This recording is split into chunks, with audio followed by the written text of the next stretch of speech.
Hello everybody, this is Johns Hopkins with Baltimore Heritage, and we're back with another of our 5-Minute Histories videos. And today I'm on East Baltimore Street, around the corner from the Jewish Museum of Maryland, if you know where that is. And behind me is a building that I think is a sign company building today, but back in its day it would have been whirring with the sounds of machines and the sounds of hammers. It was the Wahmann Metal Manufacturing Company headquarters, a small specialty manufacturer of metal here in Baltimore. Now if you've been in Baltimore for even a little amount of time, you've probably heard of Bethlehem Steel. If you've been here a little longer, you may have worked for Bethlehem Steel or knew somebody of the 30,000 people who work there at any given year. A generation or two before, you may have heard of the Pool and Hunt Company, whose foundry and sprawling metalworks buildings took over what is today Clipper Mill. It employed about 700 people. But today we're not going to talk about big metal manufacturers in Baltimore. We're going to talk about two smaller specialty manufacturers, Wahmann behind me, and Fingles, a company that is still going strong on Reisterstown Road today. But we're going to start with Wahmann because it came in at the suggestion of a gentleman, Andy Gerwick, who watches these videos and used to work here. So thank you, Andy. But before we jump into Wahmann, let's say a word or two about metal manufacturing in Baltimore. The first metal manufacturer, the Principio Iron Works, got its start at the hands of British investors 50 years before the Revolutionary War. We got our first ironworks metal manufacturing building company locally owned in Baltimore in the early 1730s with Baltimore investors that included the Carroll family, Charles Carroll the barrister, who owned Mount Clair House Museum today, and on whose land the Baltimore Iron Works Company was founded. That was the company they started. These companies and all of the early metal manufacturers used a process called the cold blast furnace process. Basically, you put lime and coke into an oven with iron ore. The Baltimore area was rich with iron ore, and then pumped in air to get the temperature hot enough to melt the iron ore. And this worked really well. The Pool and Hunt Company used this process to make things like railroad cars and enormous looms for the cotton mills along the Jones Falls. And Bethlehem Steel used this process, at least in its early years, for things like making bridges and ships. But people are innovative. We always have been. And people have been experimenting with metal for thousands of years. I believe it was the Chinese, maybe a couple thousand years ago, that invented steel, where you add carbon to the metal making process. But by the late 1700s, folks in Europe invented something called stainless steel that was resistant to rust. And that gets us to Wahmann manufacturing behind me. That's what they specialized in. By the late 1860s, we in America had stainless steel, and a gentleman named George Wahmann in 1899 founded the Wahmann Metal Manufacturing Company that's been part of its time here on East Baltimore Street.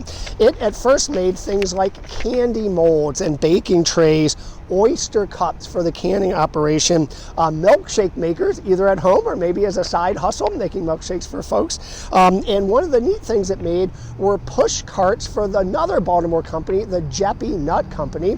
The push carts were made of various metals, I presume stainless steel. One was a roasting pan for the nuts themselves. The other part was a little boiler with a whistle that the push cart operator would do a little toot with when he came along your block advertising fresh hot nuts from the Jeppy push cart.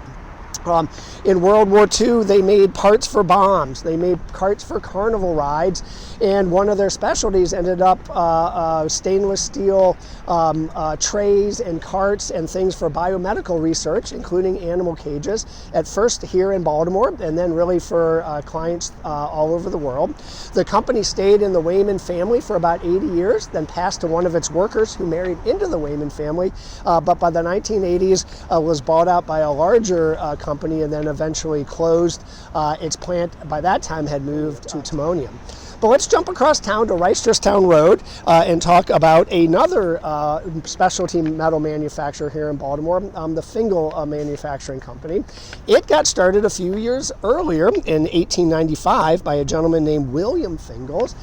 He started his business in downtown Baltimore on Howard Street, eventually moving out to Reisterstown Road.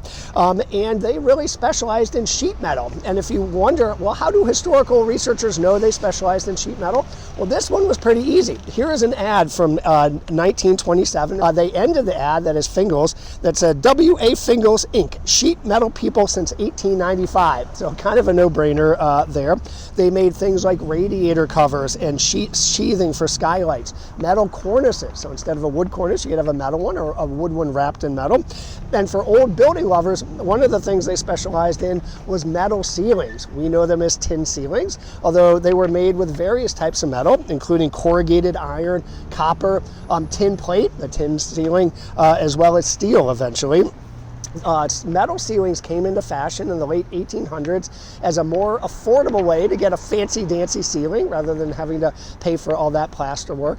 And you could get them in an almost dizzying array of patterns. You could get florets or fleur-de-lis. You could get sunbursts or dimples, really anything. And in Baltimore in the early 1900s, metal ceilings were not just for new houses, they were for people rehabbing houses. Here's another ad that Fingles put out in the Baltimore Sun in 1925. It said, quote, "Do away with the necessity of having to repair and renew plaster ceilings at a certain time of the year. Metal ceilings are the modern and economical way." So that's what was going on in Baltimore in 1925. In addition to ceilings, Fingles made metal for the dome of the U.S. Capitol. It made metal for the spire on Memorial Chapel in Loyola College, and it even made metal for the Peach Bottom nuclear plant on the Susquehanna River, just north of Port Deposit and Haverty Grace. All pretty neat. Fingles is still very much in business 130 years later, I think, if my math is right. You can go there and get anything from awnings and canopies to custom-made furniture. All right, I'm going to wrap up and say that the next time you pull that baking sheet out of your oven or you take shelter from the rain under a metal awning in a hotel downtown Baltimore, give a little thanks for 300 years of metalworking in Baltimore. Thanks so much, and we'll see you next time.